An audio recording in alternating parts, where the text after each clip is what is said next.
Hello, and welcome to What's Up with Energy, a GridX podcast. I'm your host, Georgia Knapp, and as we start to bring our second season to a close, focused on interoperability, I am pleased to welcome our special guest, Eleonora Potestio, the head of EU Distribution Product Management at Sungrow. As I mentioned in our previous episode, Sungrow is one of the world's leading suppliers of solar inverters, energy storage, and solar power systems. So, Eleonora, thank you so much for joining me today. And I believe you are joining from Italy, correct? Yes, that's correct. I'm working now in our Italian office here in Milan, so that's actually where I'm connecting to today. Nice. Awesome. So to start this off, can you tell us a little bit about yourself and what brought you into the world of energy? Surely. So my name is Eleonora Potestio, and as you just mentioned, I'm head of the product management team for distribution in Sungrow. I've been for approximately 9 years in the field now, so time is flying certainly. And from doing my research thesis about decarbonization in the German energy market at a research center in Munich, to then working as technical advisors for banks and investment firms that then wanted to invest a bit in renewable energy assets, and in particular utility scale, to now finally working at Sungrow for more than 4.5 years. So I was also previously working in Munich, where our European headquarter is.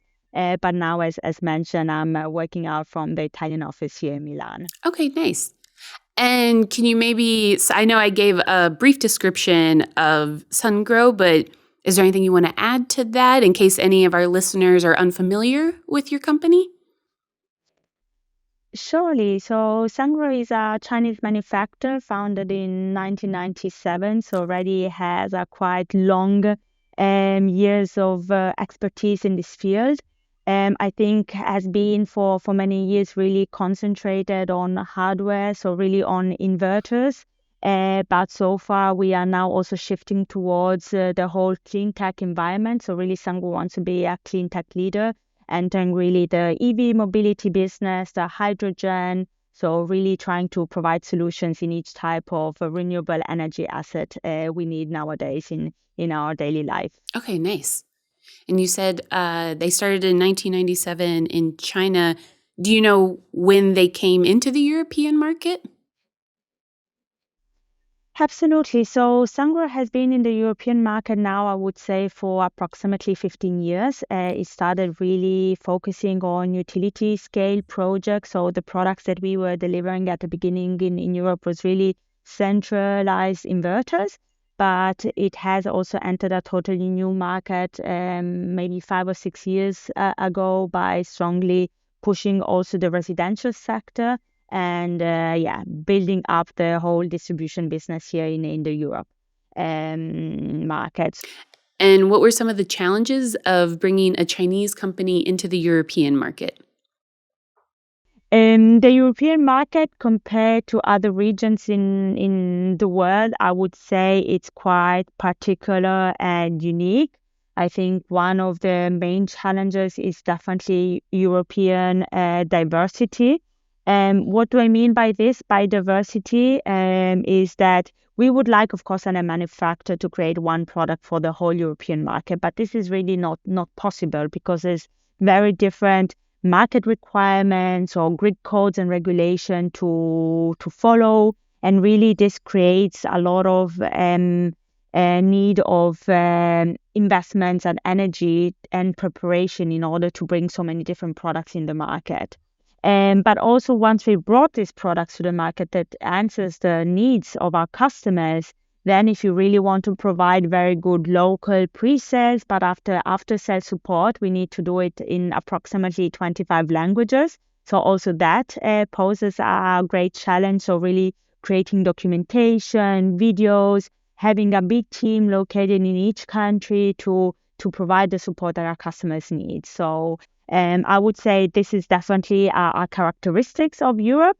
And secondly, Europe has a very long and established history when it comes to renewable energy. And so that means that it's a market really highly driven by very important and high standards, and of course the quality expected by customers. So far I would say we have approximately 15 officers, and so when I started in Sungrow, we were more or less 50 people, now reaching almost to 600. So really being present everywhere in the European market to provide, of course, support to our customers in each language they need. Can you explain the significance of PV inverters in the solar energy system and how this contributes to overall energy efficiency? Yeah, so I would say PV inverters are really an essential component of the solar energy system, as they really enable the use of the direct current that's generated by solar panels to then be transformed in alternative current that can be used into homes, businesses, and of course by the utilities. I think the cool thing about solar energy is that it can be decentralized and local, a bit like farm to table food, but for power. That means that also as a family owner, you can produce not only your food in your garden, of course, if you're lucky enough to have one, but also your own energy. And in this scenario, this helps a lot because there's, of course, less energy that gets lost in transit, and also giving sometimes the possibility of families to be independent in producing their own system and therefore being independent also from the grid. Of course, I think one of the most important thing is that PV inverters so far have been the brain of PV plants, and because it enables to collect and of course also monitoring data, but at the same time also control your plant by giving any inputs and controls that are required. So for example, if you wanted to limit your plant production or maybe set parameters to comply to the grid, this can generally always be done via our PV inverters and of course the monitoring system that you have connected to. Of course, this is now changing. I think we will discuss it a bit later in our conversation, Georgia, but I think really so far inverters have been a bit the central part of the system. Maybe also more on a personal level, as working for a manufacturer inverters, I see this also every day. So no matter if there's a problem on the energy meter or on panels, since it's always seen on the inverters, our customers always come to us firstly when they see a problem on the plant. So also sometimes it's really difficult to explain to our customers just that the problem is seen on our products. The problem is not actually on our products. So I think this highlights also quite well the perception of people utilizing inverters as the fundamental part where everything is controlled and can be seen, and therefore represents really the crucial part of our PV plant nowadays, I would say. Okay. And actually, one thing I just realized, maybe we should clarify what exactly a PV inverter is. Because I realized I said in the very first season, I'm still kind of an energy newbie. And honestly, I thought I knew what a PV inverter was, but now as you have been talking, I think I might be thinking of the actual solar panel. Like I'm thinking of the actual thing that sits on top of a rooftop, but it sounds like you're talking about something that's maybe a layer beneath that. That's correct. That's correct. Okay. So the PV panels are the first component, I would say, Mm-hmm. in our PV plant. Of course, they collect the energy from the sun, but of course, these have to be transformed in order for us to utilize. And that's what a PV is. It's really, it converts the energy thanks to the PV panels that produce them, and to then transform it in alternative current that is actually then the form of energy that you use, for example, in your household. So it's that really electrical equipment that enables you to take the energy from the sun and then transform it in an energy that we can use every day. So it's really, it comes after the PV panels, but then really before your connection to the grid to your household. Got it. Okay. What are some of the unique challenges that you think the energy industry is facing today in terms of maybe PV inverters as well as interoperability? Well, I would say the challenge of interoperability are definitely there. I think the market is evolving very quickly.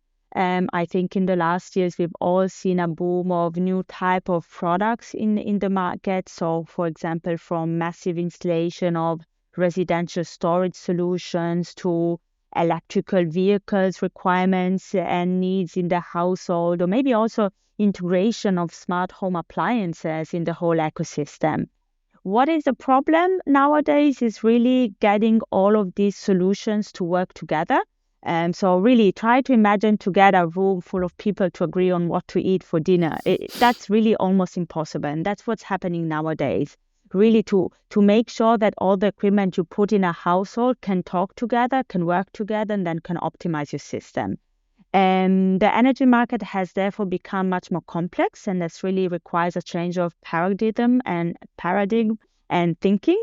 And I would say there are several scenarios that we have to look at, and several challenges in these scenarios that we need to find a solution to. So first of all, I would say the higher number of components that therefore needs to communicate and work together. As mentioned before, in a PV system, not so long ago, you mainly had maybe an inverter, a battery, an energy meter, and that was it.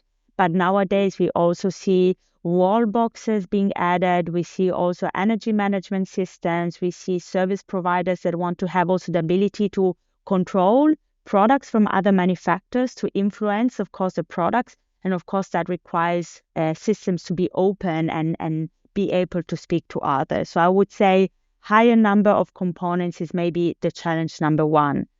Challenge number two is we have many different players in the market, and that of course adds a layer of difficulty in integration, and because it requires of course a lot of energy and also time and investment from companies to make sure that you can be compatible with all these different players that may be also speaking in different languages, so maybe with different communication protocols. Thirdly, I would say also the different needs across the European markets. It's really not easy to standardize because each market is different and doing it in their own way. So you cannot really work on a solution and then apply it in all the countries, but you really have to integrate and work on different solutions for all type of the countries that you have to work into. And lastly, I would say regulation. Regulation is changing quickly, or sometimes, especially in our sector, is maybe still in the making. So I think all of us really need to be quick on our feet in order that we can adapt and quick enough, and of course not then to stay a bit left behind, I would say. Is there any regulation that you can think of specifically? And it can only be in Italy. It doesn't have to be all throughout Europe, but that you think is enabling this change? Mm-hmm. Well, I would say we still do not have such a strong regulation at the moment in Europe, because as I was mentioning earlier, there are still a lot of regulation that are coming up because many solutions are quite new and innovative. So I think also government and regulation needs to catch up. But I think in Italy, what we are seeing, for example, that's maybe worth mentioning, is that we are seeing e-distribuzione, which is one of the main grid service providers in Italy, that's upgrading its whole infrastructure to make it more open, of course, and more communicative to all systems. So, for example, they are carrying out a massive replacement of old energy meters to smart energy meters.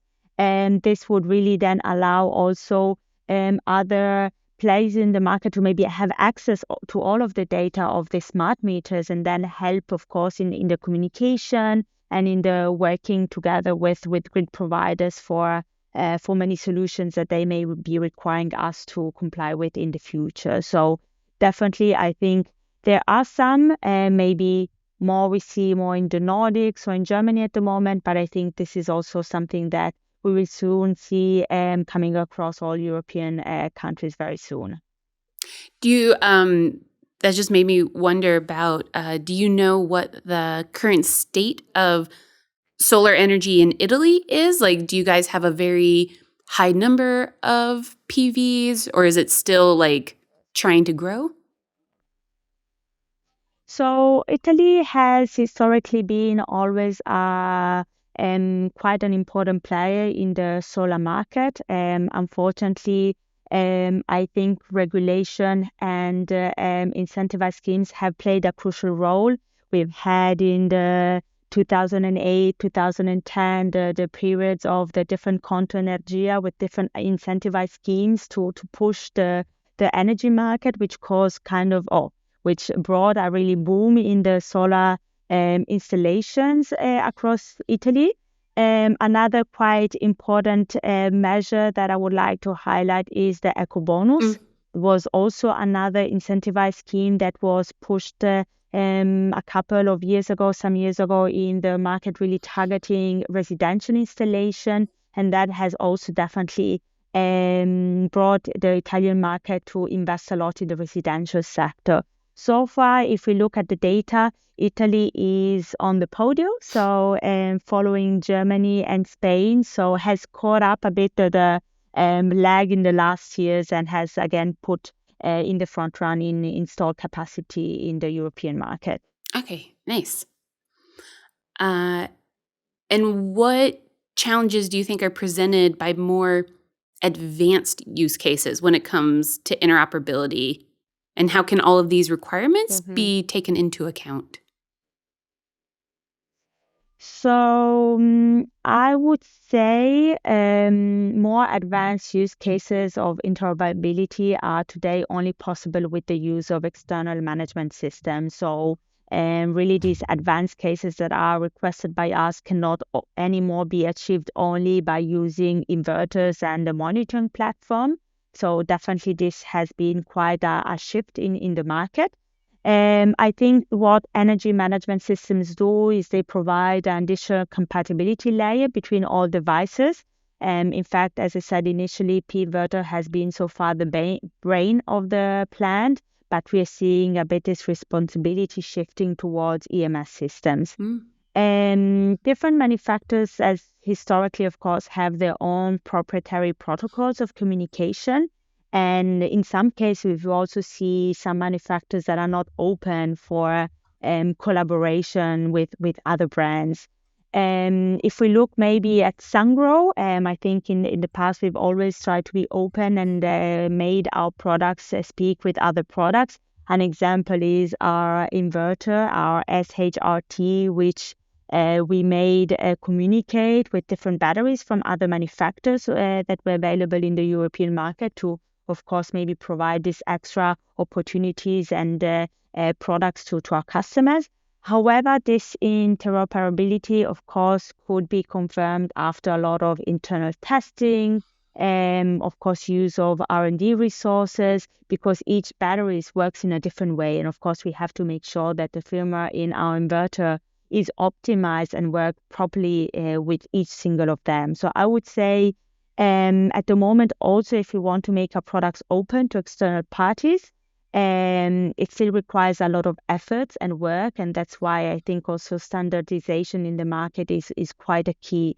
But I would say really there are so many new advanced case scenarios that can be adopted and can be enabled nowadays with energy management systems, which is really then going to provide many more advantages to customers using their own PV plants at home.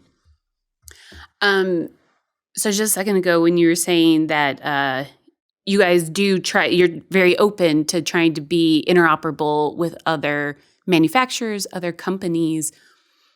Just out of curiosity, if, like, let's just say a brand new company comes to you and is like, hey, we want our product to be interoperable with your PV systems, what is the timeline it would take to make those two systems then speak the same language?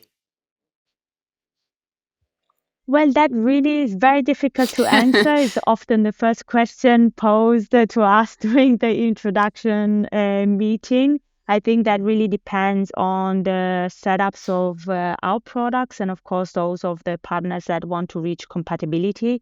It depends which features they would like to Mm. enable. And of course, if they require a massive efforts in changing the firmwares or the products type.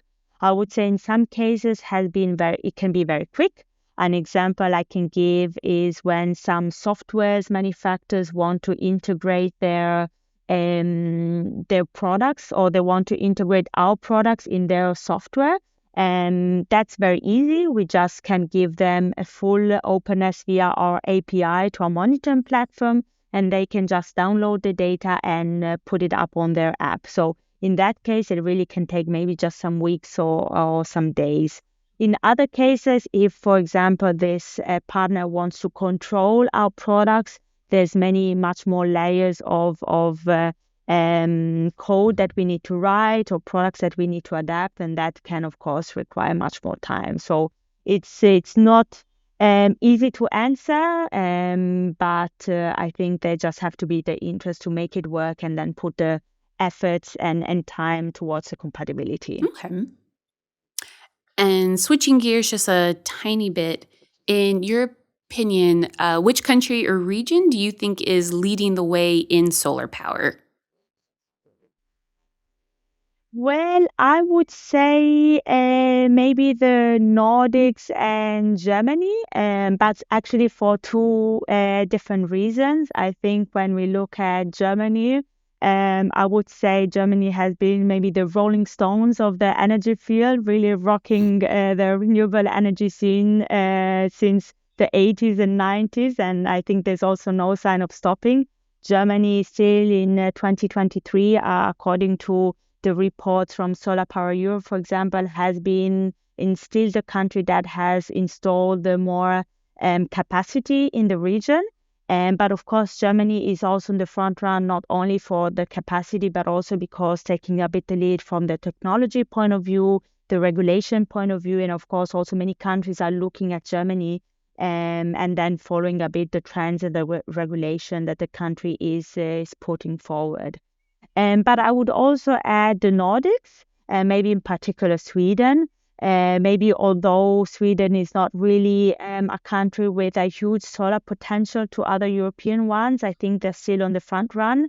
And the demand of the products that we receive from the Swedish market sometimes gives us a bit a heads up of what is the future needs in other countries.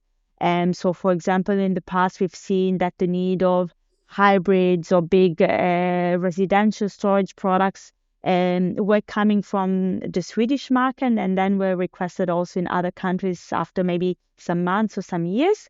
But also, I think most importantly, on the creation of a digital infrastructure, I would say, with very specific features that needs to be implemented. I think also in your previous episodes of your podcast, you were also mentioning that Sweden is really pushing for this digitalization, and thanks also to really a strong framework that they have in place. An example I can give is the frequency market. So really, thanks to the regulation in place, it allows also residential customers and small customers to also easily participate without the huge need of efforts and working on this solution. So I would say this is very important also for us as a manufacturer, because focusing on these markets and maybe pushing for innovative solutions also help us understand which are the trends and where the market is actually going. Okay. And then jumping off of that, is there a country that you think would surprise people is a front runner for solar energy? Well, I think, solar maps. So really those maps that tells you each potential for solar is quite straightforward. So really just by looking at the maps, it's quite easy to understand that the Southern Europe have a strong advantage. But the problem here is actually that sometimes these countries are not the ones that are using the most potential. So really, I would say the difference is how this potential is tapped into and how quickly it happens. So really, this depends on the framework and incentivized schemes that are in place at the country. It depends on maybe how quick and easy the permitting is and works in the country. But of course, also the availability of skilled workforce that have been a massive issue, I would say, in the last years. Also the stability or flexibility of the grid. So looking at all of these aspects, maybe I would answer the Netherlands. I think when you think of the Netherlands, you think of a small, maybe sometimes rainy countries, maybe more known for, tulips rather than sunshine. But I would say Netherlands has really ranked fourth for installed capacity according to the Solar Power Europe report in 2023. And it is actually the first country in Europe for solar capacity per capita. That means that for each person, it actually has the most installed capacity. So I think this is definitely an interesting case to highlight for the maybe European market. Yeah. Okay. Yeah, that is interesting. I wouldn't have necessarily thought the Netherlands, although I believe for the past few years, they've been offering pretty good incentives for residential homes to put on PVs and get batteries, or that might be the new thing coming up. But well, I'm not one of the energy experts, so maybe I shouldn't try to talk about that. No, but that's correct. I think there have been many incentivized schemes, both targeting utility scale systems like the SDE, but also homeowners. You see also all new households in the Netherlands also need to be equipped with some solar panels. So definitely you're right, Georgia. There's also a lot of push from really a policy point of view to make solar industry also booming in the Netherlands.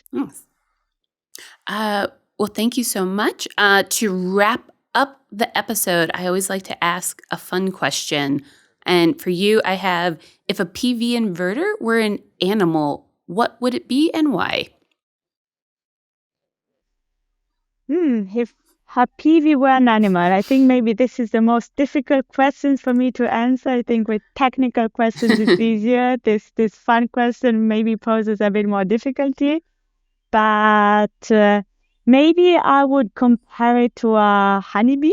And the reason I thought of a bee is maybe honeybees are really known for, their skills in pollination, hard work, and also I think quite essential for the ecosystem. We cannot really survive also without bees in our lives. So I think also PV inverters are quite a critical component in the solar system, but also I think from the energy point of view, I think renewable is also based a lot on PV plants, and therefore I see this as a crucial maybe aspect and maybe a similarity to that. And maybe also from the energy conversion side, a honeybee, converts nectars then into honey, which is a very energetic product. And I think the inverters do the same by converting DC electricity then into AC. So maybe that can be another analogy that can capture a bit the similarities between a bee and a PV plant or a PV inverter. Yeah. No, I love that.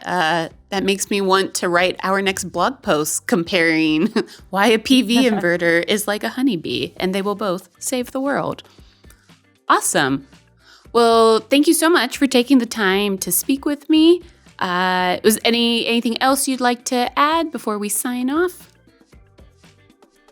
Well, I just wanted to thank you, Georgia, but also GridX for inviting me to speak in the podcast. As I mentioned at the beginning, my first podcast, so that's very nice. Of course, sorry I couldn't be today in person, but I'm glad to be here anyway. And I also love the name of your podcast, so well done. And I still continue to listen to all your episodes, also the upcoming ones. Awesome. Thank you so much.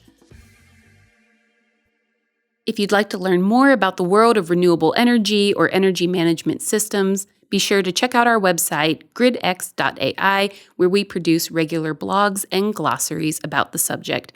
You can also follow us on LinkedIn or on Twitter and Instagram @GetGridX.